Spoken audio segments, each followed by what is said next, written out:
daily, daily, Tonight Show. Wow. That is right, ladies and gentlemen. I am so happy to be here. Hugh Donnelly is back on the air.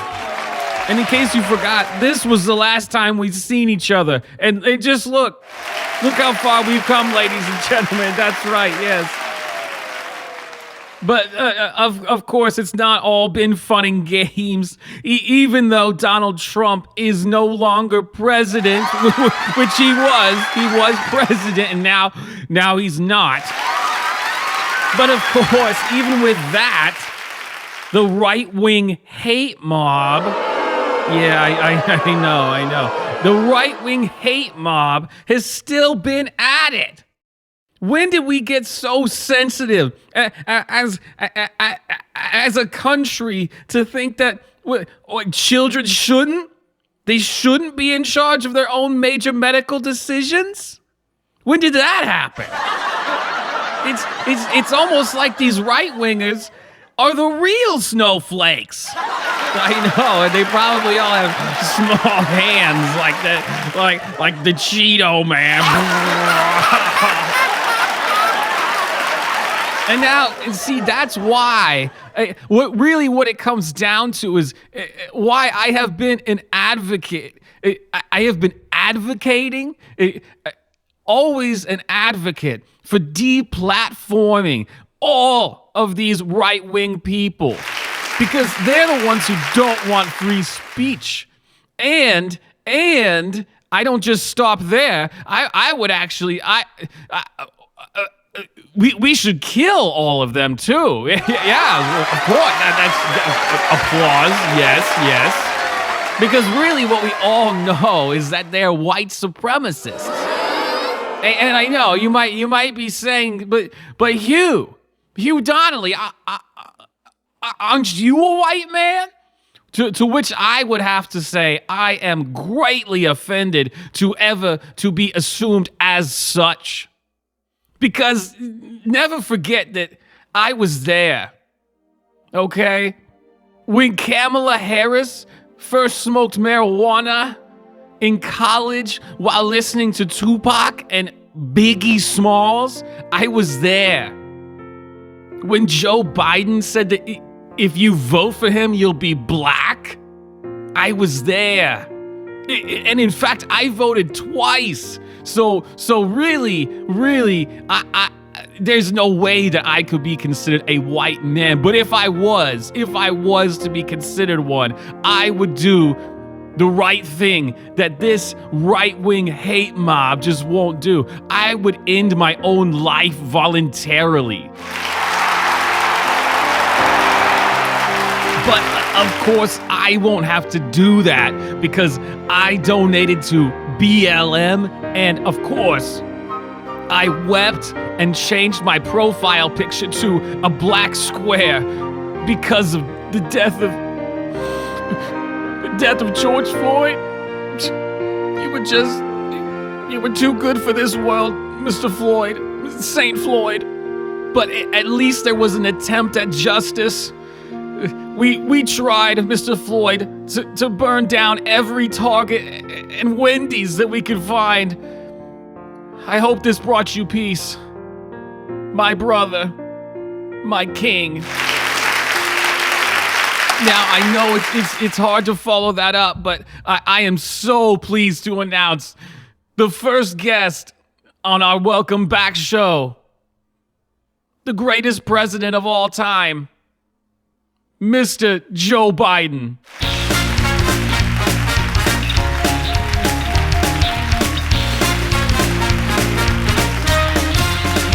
Thank you, Mr. President, so much for being here. Let me start off with 2 words. Made in America. Oh, yes, sir, 2 words. Thank you, Mr. President. What am I doing here? Well, sir, we're here to talk about how amazing, just absolutely unbelievable your first year as president has been going. The idea that yes, sir. Los Angeles and with the Make me say another way.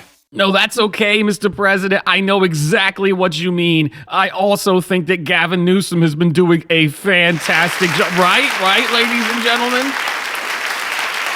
Though some of the right-wing hate mob has been on his case and your case as well about the border crisis, as they like to call it.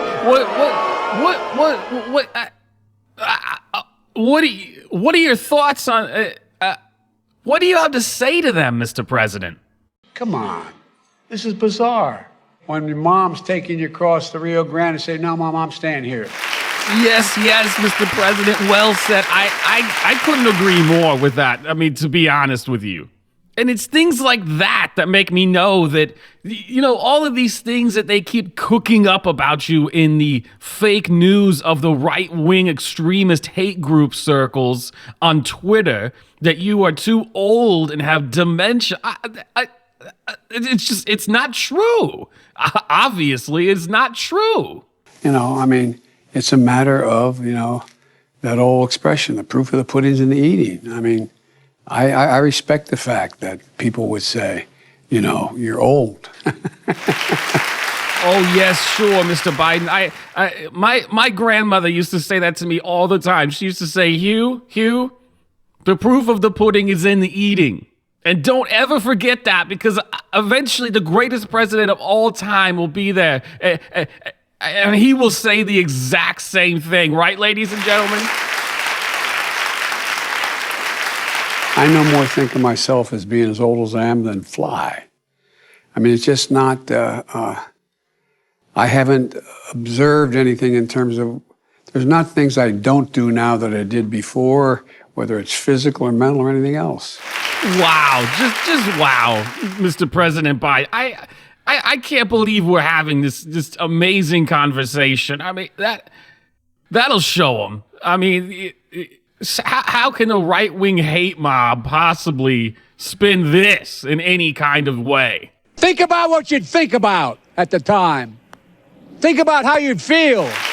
Oh, I know, Mr. Biden. It must be terrible for you to have to deal with these people all the time, making things up like you can't speak coherently, like any of us can, right?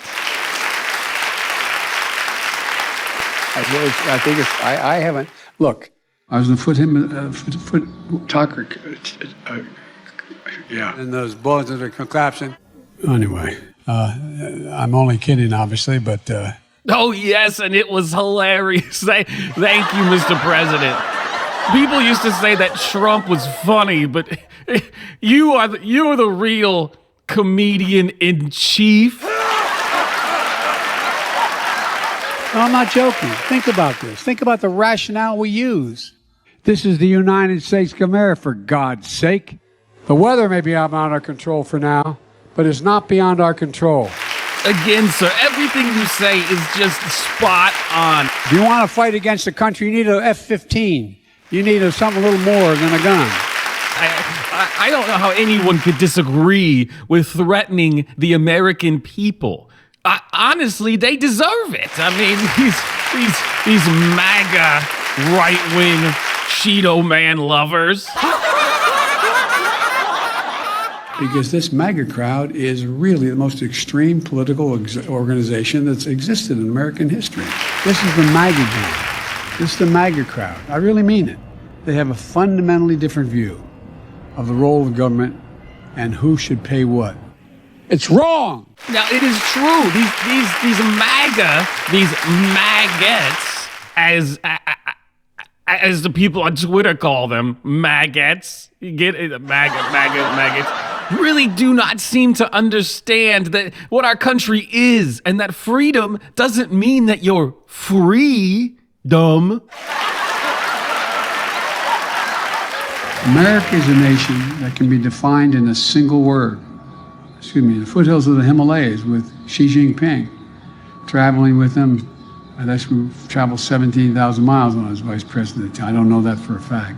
Now, that is exactly how I would have put it as well, sir, because if anybody knows what it is to be American, it would be Xi Jinping. Am I right, ladies and gentlemen? I'm so glad that we have you leading the country where you could say something so brave.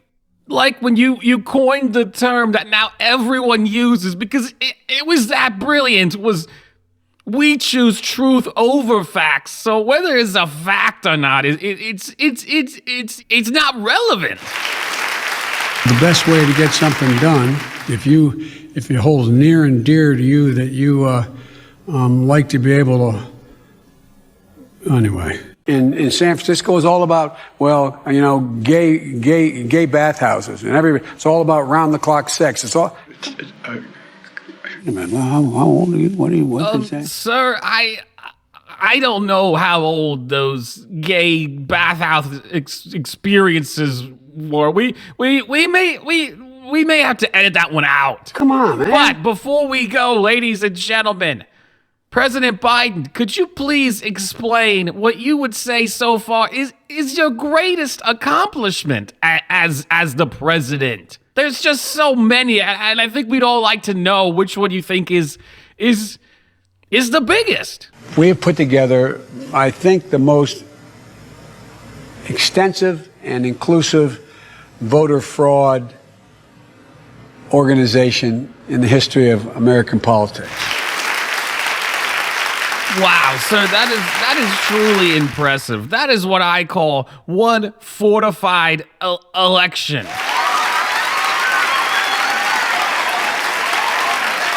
Thank you, sir, for being here. Thank you, everyone. We are back. The Hugh Donnelly Show, the daily late night tonight show is back. And one more time before we leave, ladies and gentlemen. Ayo. Daily. Daily. Tonight Show. Wow. Good night, ladies and gentlemen. We will see you next Friday.